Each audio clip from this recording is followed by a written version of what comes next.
said a couple of things that I like. Number one, I like how she says, I grew up in the physical world and I speak English. This next generation grew up in the digital space and they speak social.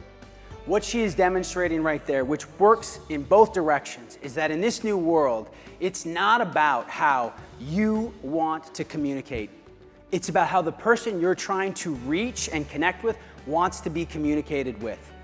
We all have to be flexible in this new space. And it's not just about a senior executive trying to leverage a social tool. That goes for the younger generation, the new workforce showing up and saying, if I'm interacting with a client or a customer or a partner who appreciates when I pick up the phone and call them or go down and attempt to have a face-to-face conversation instead of allowing misinterpretation to happen in email, I've got to do that. I've got to be great at all of that.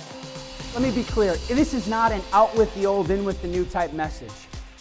There are great principles and values of the model on the right. It is not throwing that out the door.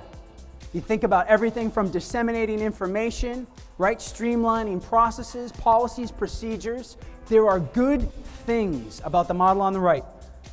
But I don't think there's a single person that would argue with me today to say that in order to compete and win in the new world as fast as it's moving, we need something that's more flexible and dynamic, something that looks and feels like the model on the left. It has to be a hybrid. It cannot be either or. So we look for places to incorporate and bring that together too. And I think something as simple as the concept of everyone having a seat at the table, that type of a view, that type of an ethos starts to move you in the direction of the model on the left. Because it's not out with the old, but it's also not this. Sometimes I'll have leaders say to me, let me tell you something, Seth. That picture on the left looks like total freaking chaos to me. I don't want anything to do with that. No way, no how, no thank you. There's no leader, no authority. It's a free-for-all. And what I say to them is this, it's not that there's not a leader. There still is a leader. The difference is, and this is the cultural shift, the leader, she no longer sits on the top of the chart, she sits in the center of the network. Oh, that's a powerful place to be. The center of the network, where now you have the ability to connect with every single person in this room, and more importantly, they have the ability to connect to you. That is where we win. But the reality is, we all have relationships like that in our lives. And my goal, my mission is to help you fill your organization up with those types of relationships. Because if you have that going on inside your culture, you better bet that bleeds over to your residents. Am I right? Of course it does. But if you stereotype and have gaps that divide your teams, you better bet that that will then also be felt by your residents. It has a direct correlation.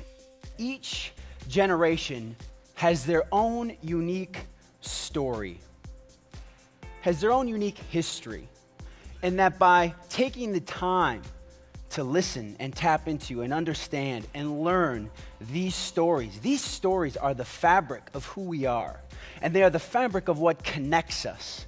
The teams that we find that are really excelling in the new world of work are leveraging the wisdom, knowledge, and perspective of their more senior, seasoned, experienced talent.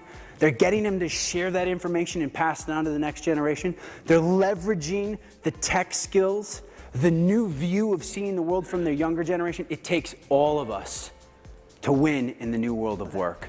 I want to leave you with one closing thought. People always ask me, you're watching all of the trends, you're paying attention to the new world of work, you're talking to people about these shifts. What's your advice? How do you navigate all of this? And I thought about it, and I kind of narrowed it down to what I call my 3 C's, my 3 wishes. My 3 wishes. So my first wish for you is, I wish for you courage. Because if we all sit and actually admit it, this new world of work is scary.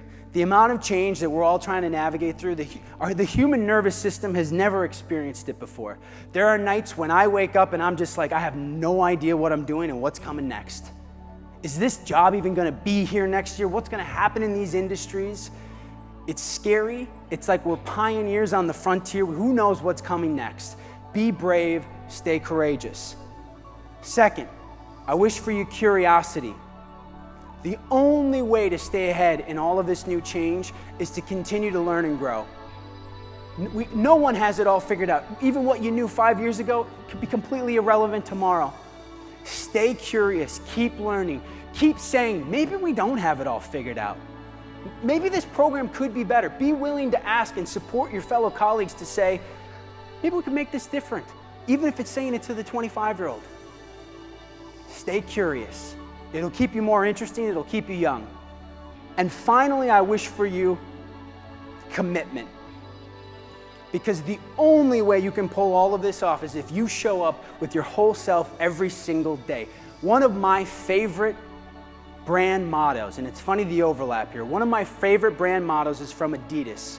And if you're in New York, you see probably some of their big giant billboards where they say, "We go all in." I love it. I played football in college, I'm an athlete. To me, it's the epitome of what I'm all about. We go all in. I loved the theme when I saw that your theme for this conference was all in.